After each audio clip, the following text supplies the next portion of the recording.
क्या लगता है आपको, बिहार की राजनीति में नेताओं के पास एक दूसरे के ऊपर व्यक्तिगत हमले के अलावा भी कोई काम बचा है?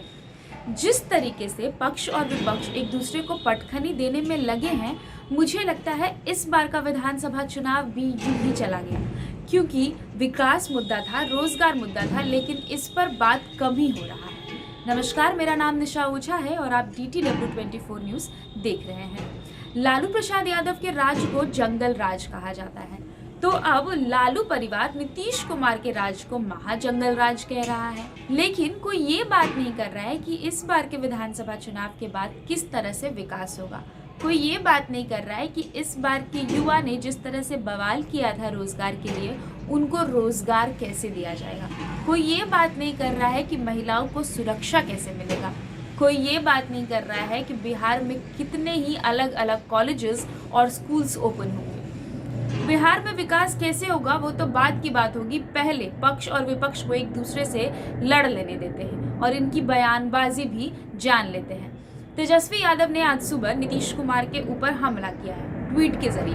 पहले हम आपको बताते हैं कि तेजस्वी यादव ने क्या ट्वीट किया है। तेजस्वी यादव लिखते हैं कि बिहार में अपराधियों की बहार है, गोलियों की बौछार है और व्यवसायों पर कहर के साथ ही महाजंगल राज का हाहाकार है। चहु ओर अराजक और डरावना माहौल बन गया है। विधि व्यवस्था समाप्त हो चुकी है। डबल इंजन ट्रेन में बैठकर मुख्यमंत्री सुस्त, लाचार, बेबस और असहाय है। महाजंगल राज के महाराजा मौन क्यों हैं? तेजस्वी यादव इस ट्वीट के साथ नीतीश कुमार के ऊपर हमला बोल रहे हैं। जिस तरह से ये ट्वीट किया गया है, इससे साफ पता चल रहा है कि बिहार में जो क्राइम रेट आए दिन बढ़ रहे हैं, उसको लेकर के तेजस्वी यादव नीतीश कुमार से सवाल पूछ रहे हैं। जाहिर सी बात है, विपक्ष के नेता है, पूछनी भी चाहिए। लेकिन क्या एक दूसरे के ऊपर लड़ने के अलावा ये बात कर सकते हैं कि इस क्राइम रेट पर नियंत्रण कैसे किया जाए? जो हर दिन चोरी, डकैती और रेप जैसे मामले सामने आ रहे हैं, उस पर काबू कैसे पाया जाए? कल ही पटना में 2 डबल मर्डर हुए। गोपालगंज से कुछ ऐसी खबरें निकलकर सामने आई जहां पर अपराधी बेखौफ हैं और खुलेआम गोली मार के चले जाते हैं।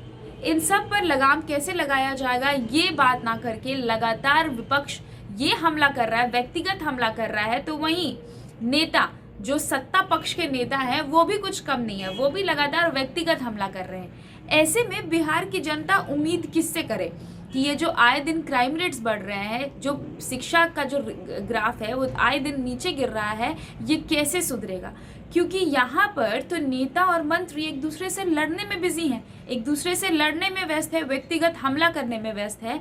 तो बिहार में किस तरह से रोजगार मिलेगा और किस तरह से यहाँ का जो विकास है वो बड़ा मुद्दा बनकर निकल कर सामने आएगा, ये भी देखने वाली बात होगी। लेकिन आए दिन जिस तरह से पक्ष और विपक्ष एक दूसरे के ऊपर हमलावर है, ये कह पाना बहुत ही मुश्किल है कि इस बार का विधानसभा चुनाव भी विकास के मद्देनजर हुआ है। बहरहाल इस तरह की तमाम बड़ी खबरों को देखने के लिए हमारे चैनल के साथ बने रहिए। अगर अब तक आपने हमारे पेज को लाइक नहीं किया है तो फेसबुक पर लाइक कर दीजिए और यूट्यूब पे सब्सक्राइब भी कर दीजिएगा। बहुत बहुत शुक्रिया।